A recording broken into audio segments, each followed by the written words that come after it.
Hello everyone, আসসালামু আলাইকুম, welcome to another video. Guys, আজকে হচ্ছে বাসায় আমার বড় দুলাভাই আসছিল, মানে সাডেন চলে আসছিল। সাডেন বলতে এখানে একটা কাজ ছিল, তেমনি আমাদের বাসায় দেখা করতে আসছিল। দুলাভাই আসছে তো কিছু তো একটা খাওয়াতে হয়। তো আইটেম যেটাই হোক, যদি হয় সেটা পছন্দের আইটেম তাহলে তো কোনো কথাই নেই। দুলাভাই হচ্ছে রুটি পিঠা বেশি পছন্দ করে আর কি, তার জন্য হচ্ছে ভাইয়ের জন্য রুটি পিঠা বানানো হচ্ছে। তো আগে চুলা হচ্ছে মাংস বাসায় দিচ্ছিল, গরুর মাংস। দেখ হচ্ছে রুটি পিঠার প্রসেস চলতেছে। আমাদের বাসায় রুটি পিঠা বানানো সবসময় আন্টি বানায়, কারণ আন্টি অনেক ফাস্ট রুটি পিঠা বানাইতে পারে আর রুটি পিঠা অনেক সুন্দরও হয়। এখন আন্টির সাথে হচ্ছে ভাবি জয়েন করছে, ভাবিও রুটি পিঠা বানাইতে পারে, বাট আন্টির মতো যে ফাস্ট পারে না, তাও দুজনে মিলে বানানো একটু ইজি হয়, তাড়াতাড়ি হয়ে যায় আর কি। তার জন্য সে দুজনে বানাইতেছে। এদিকে আন্টি আর ভাবি রুটি পিঠা বানাইতেছে, আর আপু হচ্ছে বসে রুটি ভাজতেছে। দুজনে মিলে রুটি বানাইতেছে আর হচ্ছে আপু ভাজতেছে, তো একটু তাড়াতাড়ি হয়। ভাইয়ার তো বেশিক্ষণ থাকবে না, চলে যাবে, তার জন্য তাড়াতাড়ি করার চেষ্টা করতেছে। আর আম্মু ওইদিকে হচ্ছে গরুর মাংস চুলায় দিয়ে দিচ্ছে।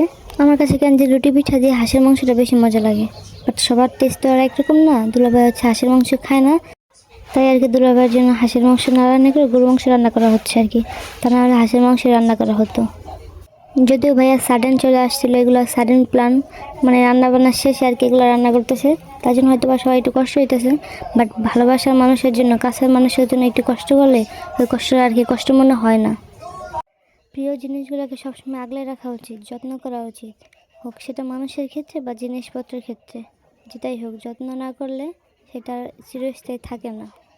তো যাই হোক, আন্টি এখন আটাগুলোকে ভালোভাবে মাখিয়ে গোল গোল করে নিতেছে, মানে গোল গোল করে নেওয়াটাকে আমাদের এখানে এগুলোকে প্যারা বলা হয়। এগুলো থেকে রুটি বানাবে, মানে এক সাইজের করে নিতেছে যেন রুটিগুলো এক সাইজের হয়, দেখতে সুন্দর হয়। আর একসাথে প্যারাগুলো বানায় রেখে রুটিটাও এক সাইজের হবে, রুটি বানানো তাড়াতাড়ি হবে আর কি। আর গাইস, আমার কাছে কেন রুটির থেকে রুটি বানানোর আগ মতো যে প্যারাটা বানায় আন্টি, এটা দেখতে অনেক সুন্দর লাগে। আর রুটিটা পারফেক্টলি বানানো হয়েছে কিনা এটা বোঝা যাবে হচ্ছে রুটি ভাজার উপর, মানে রুটি ভালোভাবে ফুললে তাহলে বোঝা যাবে যে রুটিটা পারফেক্টভাবে বানানো হয়েছে। আর যদি না ফুলে তাহলে ভাবলা যে রুটির মধ্যে কোনো প্রবলেম আছে, এই জন্য হচ্ছে ফুলে নেয় আর কি। গরুর মাংস তো আগে রান্না শেষ হয়ে গেছে আর রুটি অলমোস্ট ভাজা শেষ। তো এখান থেকে নিয়ে রুটি গরুর মাংসটা ভাইয়াকে খেতে দিচ্ছে ঘরে, আর বাকিগুলো ভাজতেছে রুটি। ওইদিকে ভাইয়ার খাওয়া শেষ হতে হতে এখন হচ্ছে রুটি ভাজা সব কমপ্লিট, এখন হচ্ছে আমাদের খাবার পালা। ফাইনাল হচ্ছে আমাদের খাবার পালা। আর গাইস, আমার খেতে হচ্ছে লেবু লাগবে যে কোনো খাবারের টাইমে। লেবু চিপায় না খেলে হচ্ছে আমার খাবার খেতে মজা লাগে না। লেবু দিয়ে খেলে তার টেস্টটাই অন্যরকম হয়ে যায়। তো যাই হোক, ভিডিওটা বর্ণনা করি। ভিডিওটা ভালো লাগলে সবাই লাইক কমেন্ট করবেন। ভালো থাকবেন, সুস্থ থাকবেন, আল্লাহ হাফেজ।